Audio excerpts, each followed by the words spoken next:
영화는 금을 찾기 위해 긴 여정을 떠난 금 채굴자들의 무리가 북극에서 시작됩니다. 북극에 금이 있다는 사실이 수천 명의 사람들이 운을 시험해 보러 오게 했습니다. 그들은 특히 크고 힘센 개들이 무거운 썰매를 끌기 위해 필요했습니다. 다음으로 미국 산타클라라 카운티의 밀러 판사의 개 벅에 대해 이야기해 보겠습니다. 벅은 마치 자신이 주인인 것처럼 도시를 돌아다녔고 아무도 그에게 다가가려 하지 않았습니다. 그는 판사의 개였습니다. 방황하던 중 우편 배달부를 보고 쫓아갔는데 제임스라는 남자의 주의를 끌었습니다. 제임스는 큰 돈을 위해 큰 개를 광고하는 신문을 들고 있었기 때문에 제임스는 벅의 크고 강한 체격 때문에 그를 잡아서 팔기로 결정했습니다. 제임스는 벅을 지켜보며 밀러 판사의 집까지 갔습니다. 거기서 벅은 집에 들어가 뛰어다니며 아이들의 방에 도착해 침대로 뛰어올라 그들을 깨웠습니다. 요리사들이 벅이 낸 소음을 듣고 음식을 숨겼습니다. 그가 음식을 찾기 위해 부엌에 들어갔을 때 요리사들은 그를 쫓아냈습니다. 그리고 그는 부엌 문 앞에서 밀러 판사를 만났고 판사는 그를 밖으로 끌어내며 오늘 중요한 저녁 식사가 있으니 얌전히 있으라고 명령했습니다. 벅은 다시 집 창문을 통해 들어가려 했지만 밀러는 그를 막았고 그를 밖에 두겠다고 고집했습니다. 그 후 벅은 토끼를 발견하고 쫓아갔지만 토끼는 굴로 들어갔고 벅은 잡지 못했습니다. 저녁 식사가 시작되었고 정원에 식탁이 준비되었습니다. 가족과 하인들이 단체 사진을 찍는 동안 밀러는 벅이 칠면조 다리를 입에 물고 사진에 찍히려고 들어온 것을 보고 깜짝 놀랐습니다. 밀러가 식탁을 보았을 때 벅이 식탁을 망쳐놓은 것을 발견하고 화가 나서 그가 명령을 따르지 않고 본능을 따라 행동했기 때문에 그를 밤새 추운 곳에 두기로 결심했습니다. 밤에 벅은 집 앞에 있었고 제임스가 그에게 음식을 가지고 있다고 부르며 그를 주목했습니다. 제임스는 벅을 채 유인하여 그의 친구와 함께 빠르게 잠갔습니다. 그 후 제임스는 벅을 개를 요청한 사람들에게 팔았습니다. 기차 여행 내내 벅은 음식이나 물도 없이 심지어 잠도 못 자고 갇혀 있었습니다. 그 후 그들은 벅을 배로 옮겼습니다. 벅은 도망치려고 했지만 한 남자가 그를 때려 훈련시키고 밧줄로 묶었습니다. 벅은 밧줄을 당기다가 결국 끊고 갇혀있던 지하실 문으로 달려가 열고 도망치려 했습니다. 하지만 문을 열었을 때 그는 바다 한가운데 있는 배에 있다는 사실에 놀랐고 선원들이 그를 쫓아와 붙잡았습니다. 배는 마침내 알래스카에 도착했고 벅은 처음으로 눈 위를 밟았습니다. 벅은 묶여있던 밧줄에서 벗어나 도망쳤고 존이라는 남자와 부딪혔습니다. 존은 그의 모든 재산을 아내 살에게 넘기고 멀리 여행하기로 결심한 노인이었습니다. 벅이 그와 부딪혔을 때 존의 하모니카가 그의 손에서 떨어졌습니다. 벅은 이를 보고 그 악기를 집어들어 존을 쫓아가 배에 타기 전에 그에게 돌려주었습니다. 존은 벅에게 감사하며 악기를 잃지 않아서 기뻤습니다. 그 후 벅이 도망쳤던 남자가 돌아와 그의 목에 다시 밧줄을 묶고 다른 개들 사이에 끌어가 팔았습니다. 그동안 두 마리의 강한 개를 찾고 있던 우편 배달부 페로라는 남자가 도착했습니다. 그가 벅을 보자 그는 그 하나만으로 만족했습니다. 페로는 벅을 얼음 속을 가로지르는 여정에 데리고 갔고 그가 일하던 곳에 도착했습니다. 그곳에서 페로는 그의 친구 프랑수아와 만났고 그녀는 왜 개 두 마리를 데려오지 않았느냐고 물었습니다. 그는 큰 개인 벅이 두 마리의 역할을 대신할 수 있다고 대답했지만 그녀는 벅이 혼자서 일을 해낼 수 있을지 확신하지 못했습니다. 하지만 페로는 벅에게 내기를 걸었고 그가 우편을 제 시간에 배달하는데 도움을 줄 수 있을 것이라고 말했습니다. 그 후 페로는 벅을 그와 함께할 다른 개들에게 소개하는데 그중 가장 중요한 개는 우편 배달견들의 리더인 스피츠입니다. 스피츠는 허스키이므로 다른 개들과는 달리 추운 날씨에 익숙한 것이 당연합니다. 하지만 스피츠는 처음 본 순간부터 벅을 싫어하며 그의 존재에 불만을 느낍니다. 페로는 지도를 설명하기 시작하며 그들이 현재 위치에서 500마일 떨어진 또 다른 장소인 도슨까지 우편을 배달하고 있다고 말해줍니다. 페로와 프랑수아는 우편 소포를 썰매에 싣고 개들에게 밧줄로 묶습니다. 우편 배달팀은 스피츠의 지휘 아래 출발하지만 벅은 처음에 움직임과 속도에 적응하지 못하고 계속해서 땅에 넘어집니다. 벅이 앞에 있는 토끼를 발견하자 본능이 작동하고 토끼 쪽으로 방향을 틀다가 경사에서 떨어지면서 모두를 함께 끌어내립니다. 그 후 페로는 벅에게 그들이 모두 하나로 연결되어 있으며 한 사람이 넘어지면 모두 넘어지고 한 사람이 멈추면 모두 멈춘다는 것을 이해시키려고 합니다. 페로는 다시 시도하고 벅은 조금씩 상황을 이해하기 시작하지만 하루가 끝날 때쯤에는 매우 지쳐 있습니다.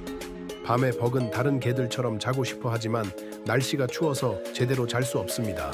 페로와 프랑수아가 있는 텐트 안으로 들어가 페로 옆에서 자려고 프랑수아의 자리를 차지하지만 프랑수아는 벅을 텐트 밖으로 완전히 쫓아냅니다. 밖에 있는 동안 벅은 갑자기 나타났다가 같은 속도로 사라지는 큰 검은 늑대를 발견합니다. 마치 이 늑대가 벅에게 영감을 주어 버크가 견디고 더 강해지도록 하는 것처럼 보입니다. 실제로 그렇게 되었고 벅은 개들이 작은 구멍을 파고 눈으로 몸을 덮고 자는 것을 보고 벅도 똑같이 하기 시작하여 결국 잠자리에 듭니다. 다음 날 페로와 프랑수아는 일어나 개들을 깨워 우편 배달 여정을 이어갑니다. 벅은 여전히 다른 개들과 빨리 적응하지 못하고 스피츠는 계속해서 그를 괴롭히며 일부러 그의 길을 방해하고 그들이 달리는 동안 그가 나무줄기에 부딪히게 만듭니다. 그 후 그들은 첫 번째 우편물을 도중에 있는 경찰서에 전달합니다. 그 후 두 번째 소포를 전달하는데 이는 봄이 와서 얼음이 녹을 때까지 항해를 재개할 수 없는 얼음 속에 갇힌 배의 선장에게 전달된 것이었습니다. 밤이 되어 하루 종일 긴 여정을 마친 후 페로는 각 개들에게 고기 한 조각씩 보상으로 줍니다. 모든 개들은 각자의 고기를 먹기 시작하지만 스피츠는 자신보다 약한 개에게서 고기를 빼앗아 갑니다. 이 장면은 벅을 불편하게 만들었고 생전 처음으로 음식을 향한 사랑을 포기하고 자신의 고기를 약한 개에게 양보하여 대신 먹게 합니다.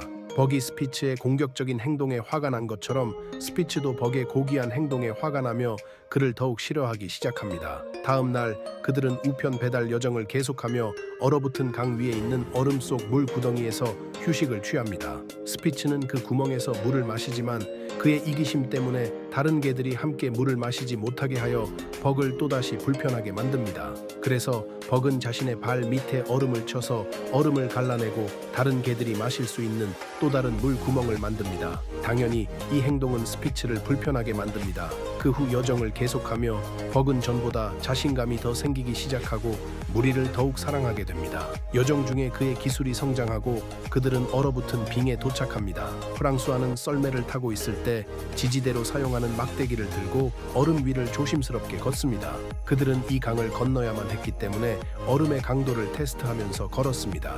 페로는 그녀의 뒤를 조심스럽게 따라가며 그녀가 멈춘 곳에서의 평가를 기다리고 벅은 다른 개들과 함께 뒤에서 긴장한 채 서 있습니다. 벅은 앞으로 나아가 페로에게 다가가 그들을 돕고 싶어 하지만 페로는 그에게 자신의 자리에 머물라고 명령합니다. 벅의 무게가 무겁기 때문에 신중하지 않으면 모두가 떨어질 수 있었기 때문입니다. 벅은 명령을 따르지만 갑자기 프랑수아의 발 밑에 얼음이 갈라지기 시작하며 무너져 그녀가 강물에 빠집니다. 그녀는 구멍 위에 막대기를 가로로 놓고 붙잡으려 하지만 막대기가 미끄러져 물속으로 가라앉습니다.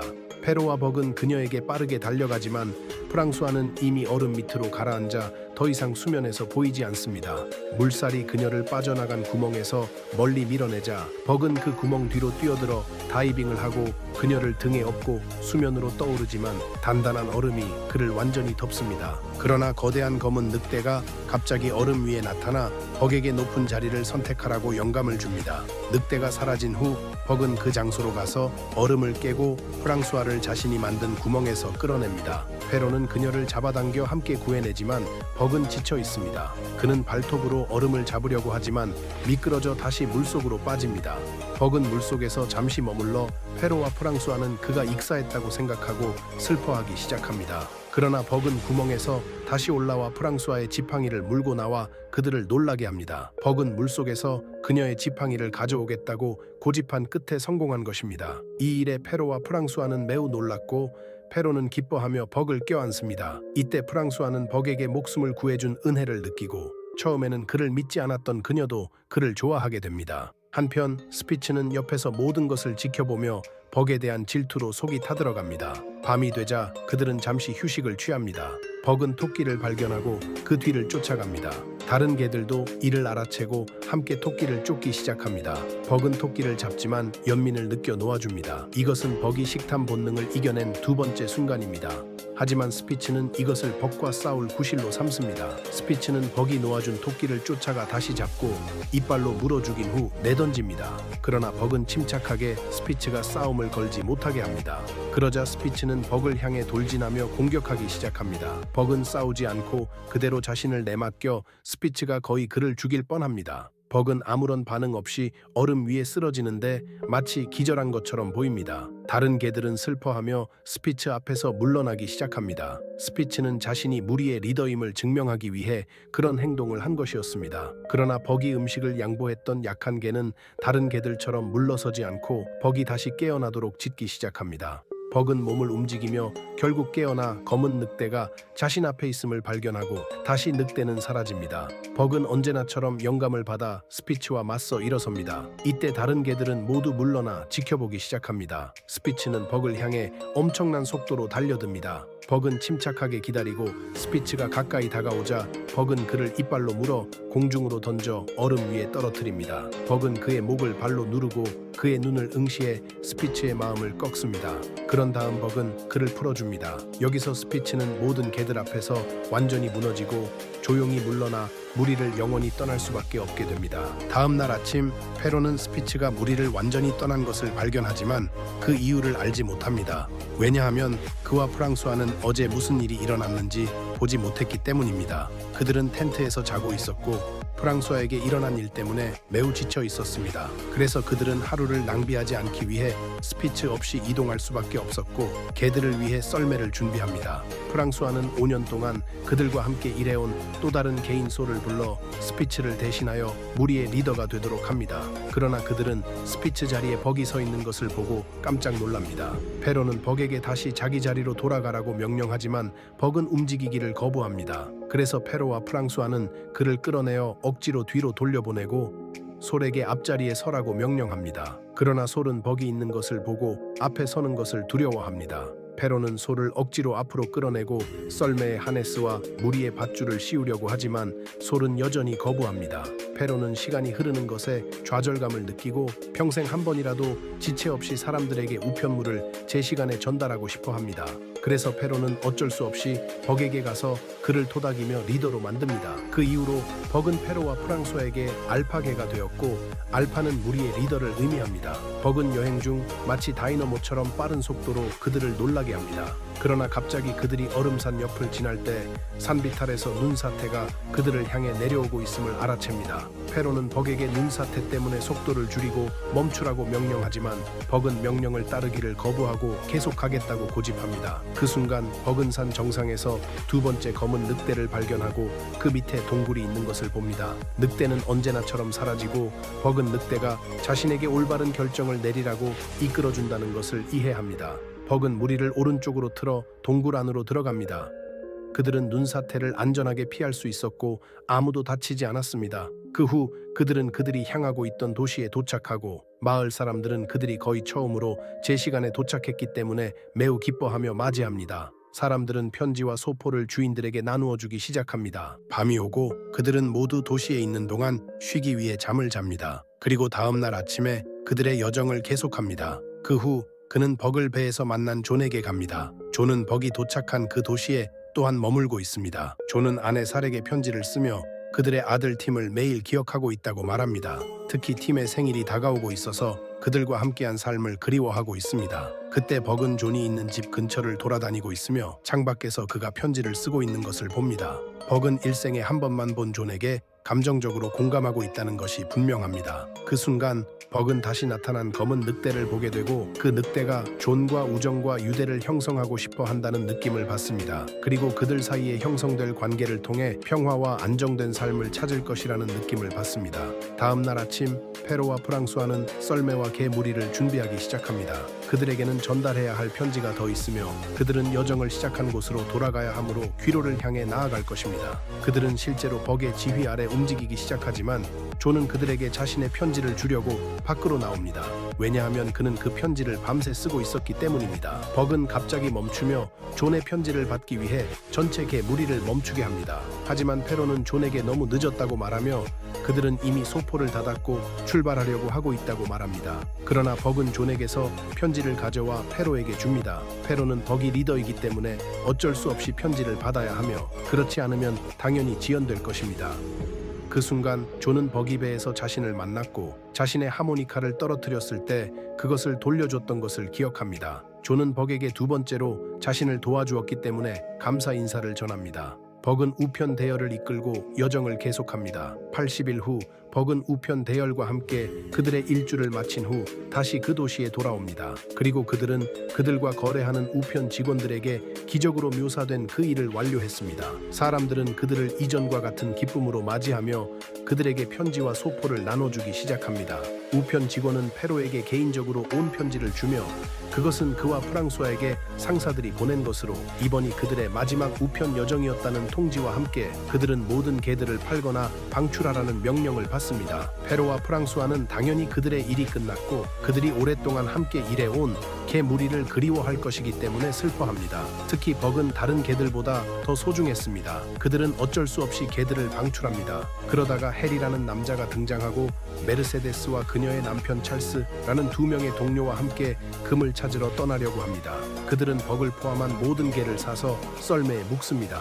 썰매는 페로와 프랑소아의 썰매보다 훨씬 무거워졌고 특히 이제는 두 명이 아니라 세 명이기 때문에 더 무거워졌습니다. 존은 무슨 일이 벌어지고 있는지 알아채고 헬에게 이렇게 하면 자살 행위나 다름없으며 이 개 무리로는 절대 갈 수 없고 길에서 죽을 수도 있다고 경고합니다. 특히 그들이 얼어붙은 강을 건널 때 존은 그에게 얼음이 녹아 물이 될 봄까지 기다리라고 요청합니다. 하지만 헬은 그 말을 좋아하지 않으며 존이 그들을 막으려는 이유는 그들이 떠나면 자신이 뒤에서 금을 찾으려고 한다고 생각합니다. 헬은 벅을 움직이게 하려고 막대기로 때리지만 벅은 썰매가 너무 무거워서 도저히 움직일 수 없습니다. 게다가 개들 모두가 헬에게 불안함을 느끼고 있었습니다. 존은 어쩔 수 없이 그들을 그냥 보내기로 합니다. 헬은 메르세데스와 찰스와 함께 개 무리를 이끌고 가지만 개들은 짐을 거의 끌 수 없어서 간신히 움직이며 앞으로 나아갑니다. 얼음 언덕에 도착하자 개들은 무거운 짐을 끌어올릴 수 없었고 완전히 지쳐서 땅에 앉아버립니다.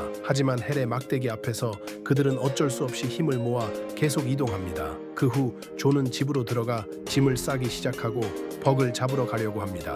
그는 원래 그 도시에 떠날 계획을 세우고 있었습니다.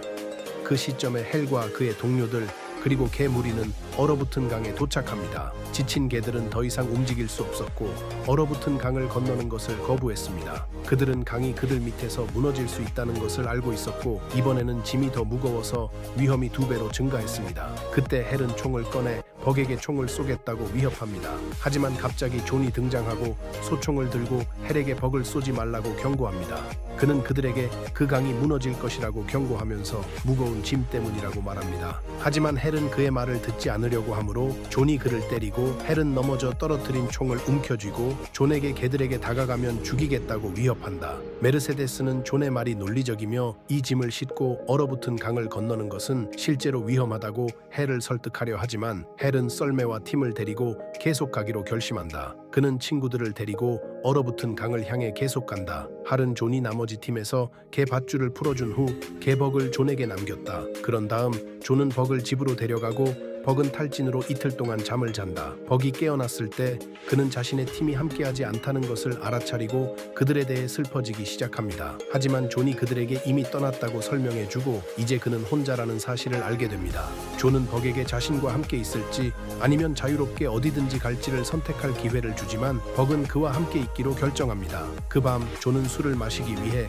선술집에 들어가고 벅은 선술집 밖에서 그를 지켜봅니다. 갑자기 할이 선술집에 들어오고 존에게 화가 나서 사람들 사이로 가서 그를 때리려 하며 찰리와 메르세데스가 떠났고 이야기가 새버렸으며 그 때문에 자신의 재산을 잃었다고 말한다. 할은 존에게 금을 찾으러 가는 것을 원하지 않는다고 말했고 대신 그가 갈 수 있다고 했습니다. 벅은 문 밖에서 할을 보고 화가 나서 선술집으로 들어가 할을 공격합니다. 그가 그를 죽이려던 찰나 두 남자가 와서 벅을 그에게서 떼어내고 할을 구해냈다. 존은 벅이 아무에게도 상처를 주지 않도록 진정시키기 시작한다. 벅이 진정한다. 그때 할이 사람들에게 자신과 존 사이에 개인적인 문제가 있다고 말하며 존이 자신에게 해를 끼쳤고 이 개가 그들 앞에서 자신을 죽이려 했다고 이야기합니다. 그리고 그는 벅을 모욕합니다. 벅이 다시 화를 내며 할을 공격하지만 사람들이 그를 막고 존이 벅을 방어하며 할에게 소리칩니다. 할은 그의 개가 사나워서 벅을 쏜다고 위협합니다. 그때 선술집 주인이 할에게 소리를 지르며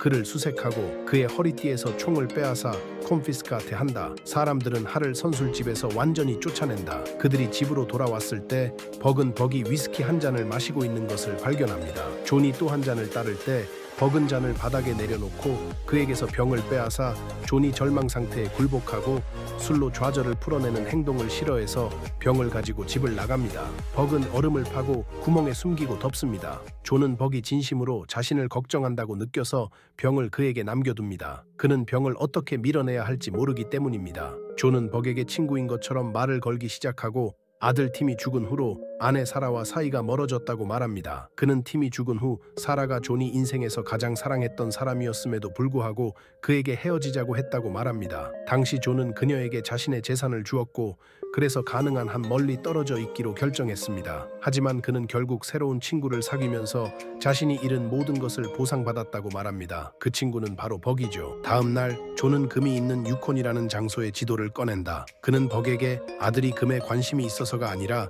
그 자연 때문에 그곳에 가고 싶어 했기 때문에 아들의 모험을 이루고 싶다고 말한다. 그 순간 존은 벅을 이 모험에 데려가서 그 안에 있는 모든 아름다운 것들과 그들이 겪게 될 어려움을 함께 경험하기로 결심한다. 존이 아들 팀에게 마지막으로 바란 소원이다. 존은 지도에 펜으로 여행 경로를 표시하고 물건을 준비하고 여행에 필요한 물품을 확인합니다. 그는 벅을 데리고 금을 찾기 위한 모험을 떠납니다. 그들은 작은 배를 타고 강으로 향합니다. 밤에는 캠핑을 하고 다음날 계속합니다. 그들은 여행을 매일매일 이동하며 그들의 흥분은 커지기 시작합니다. 그들은 폭포와 물 경사로를 내려가지만 매우 행복하고 벅은 배 앞에 조용히 서서 균형을 잡습니다. 그러나 배에 바위가 떨어져 배에 구멍이 생기고 물이 들어오기 시작합니다. 그들은 배를 해안으로 몰고 가서 버려진 오두막을 찾을 때까지 도보로 여행을 계속합니다. 그곳은 금광 탐사자들이 쉬는 곳으로 사용했습니다. 그들은 그곳에서 자기로 결정합니다. 존은 오두막 안에서 위스키 한 병을 발견하고 그것을 마시고 싶어 하지만 벅은 그를 바라보며 귀를 쳐듭니다. 그러자 존은 그것을 가져가 마시기를 거부합니다. 밤에 그들이 잠을 자는 동안 바큰 주변에서 늑대의 울부짖는 소리를 듣습니다. 그는 그 소리에 끌리고 존은 그 순간 그에게 그들이 그의 늑대 조상이라고 말합니다. 우리는 그때 총을 들고 존의 집을 침입한 할에게 간다. 그는 집 안에서 존을 찾지 못하자 집을 뒤져 존이 펜으로 그려놓은 지도를 발견한다. 할은 자신이 가진 지도와 비교하여 존이 그곳에서 금을 찾으러 갔다는 것을 알아차린다. 그는 자신의 의심이 맞았음을 확인하고 존을 죽이기로 결심한다. 다음 날 낮에 존은 햇빛을 이용해 강으로 내려가 목욕을 한다. 맑은 강물 속에서 존은 작은 금덩어리를 발견하고 매우 기뻐한다. 그는 강바닥에서 금을 찾기 시작하고 더 많은 조각들을 꺼내지만 그것들은 작다. 벅은 그를 도우려 하고 강바닥에서 조금 더 큰 바위를 가져온다. 존은 그것이 금이 아닌 바위라고 말하며 금 조각은 그가 가지고 있는 것처럼 작은 것이라고 설명한다. 벅은 그 바위를 물에 던지고 이후 벅은 그가 전에 찾은 바위만 한 큰 금덩어리를 발견한다. 벅이 존을 볼 때 존은 물속을 수색하는 데 집중하고 있고 벅에게는 주의를 기울이지 않는다. 벅은 존이 작은 금 조각을 꺼내는 것을 보고 존이 그것이 금이 아니라 바위라고 말할 것이라고 예상했기 때문에 큰 금괴를 다시 물속으로 던진다. 그때 흰 암컷 늑대가 강둑에 나타나 벅을 바라본 후 사라진다. 그녀는 그의 주의를 끌었고 존은 그가 그녀를 따라가고 싶다면 가도 되지만 밤에는 돌아오라고 말한다. 벅은 그녀를 따라가고 물과 곰이 있는 장소를 발견한다. 벅은 곰을 보고 걱정하지만 곰은 벅과 마주하고 싶지 않아 한다. 벅은 두려움에도 불구하고 곰을 지나쳐 숲으로 들어가 그곳에서 흰 암컷 늑대와 마주친다. 그는 그녀에게 다가가고 그녀도 그에게 다가와 냄새를 통해 서로를 탐색한다. 그녀는 그가 자신과 같은 늑대가 아님을 알아차린다. 벅이 손을 내밀자 그녀는 그를 긁고 도망친다. 다음 날 낮에 존과 벅은 흰 암컷 늑대와 그녀의 무리가 멧돼지 사냥을 위해 다가가는 것을 본다. 그때 벅은 그들을 가까이에서 지켜보고 있다. 한 늑대가 신중하게 강을 건너 멧돼지에게 다가가려 하지만 강이 바위에 미끄러져 물에 빠진다. 물살은 그를 빠르게 휩쓸고 다른 늑대들은 그를 구할 수 없다. 그들은 그와 함께 달리며 그가 큰 나무 줄기를 붙잡을 때까지 달린다. 그러나 강한 물살은 그를 조금씩 줄기에서 놓치게 만든다. 벅은 달려가 나무의 일부를 붙잡고 늑대를 강력하게 끌어올려 강둑으로 데려가 그를 구한다. 그 순간 늑대들은 그가 개임에도 불구하고 얼마나 강한지 알아차리고 그를 매우 존경하게 된다. 특히 흰 암컷 늑대가 그를 좋아한다. 벅은 그들과 함께 마치 늑대처럼 숲에서 어울리기 시작한다. 마침내 존이 여행을 끝내고 집으로 돌아갈 날이 온다. 그는 가방과 소지품을 챙겨 강으로 가서 큰 금화를 던지고 아주 작은 금화만 남긴다. 그는 이 재산을 다른 사람들에게 물려주지만 벅은 존이 떠나기를 원하지 않고 동시에 그와 함께 가서 자신이 그들의 일원이 된 늑대 무리를 떠날 수도 없다. 존은 벅에게 자연 속에서 선택한 삶을 계속하라고 요청하며 이 새로운 삶을 고수하라고 충고하면서 벅의 혼란을 더욱 가중시킨다. 존은 떠나겠지만 항상 그를 기억할 것이며 벅이 행복하다는 것을 알고 자신도 행복할 것이라고 말한다. 존은 벅에게 다음 날 와서 작별 인사를 하라고 부탁한다. 왜냐하면 존은 아침에 떠날 것이기 때문이다. 벅은 떠나서 흰 암컷 늑대에게 간다. 밤이 되자 존은 등잔불 아래에서 편지를 쓰고 있다.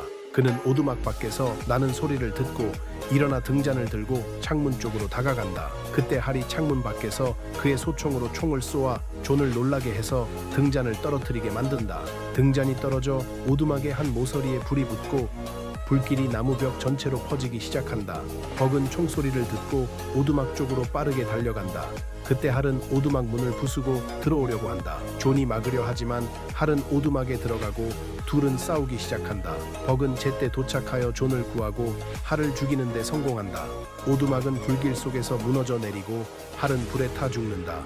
벅은 그 후 땅에 쓰러진 존에게 달려간다. 존은 이제 거의 죽어가고 있지만 벅이 함께 있어서 기뻐한다. 벅이 할의 손에서 그를 두 번째로 구해주었지만 안타깝게도 존은 죽고 만다. 벅은 그의 죽음에 깊이 영향을 받는다. 그 순간 흰 암컷 늑대가 와서 벅을 늑대들의 소굴로 데려간다. 이제 그곳이 그의 새로운 삶이다. 시간이 지나고 벅은 흰 암컷 늑대와 새끼를 낳게 된다. 그때쯤 그는 단순히 늑대 무리의 일원이 아니라 무리 전체의 리더가 되었다. 그리고 영화는 끝난다.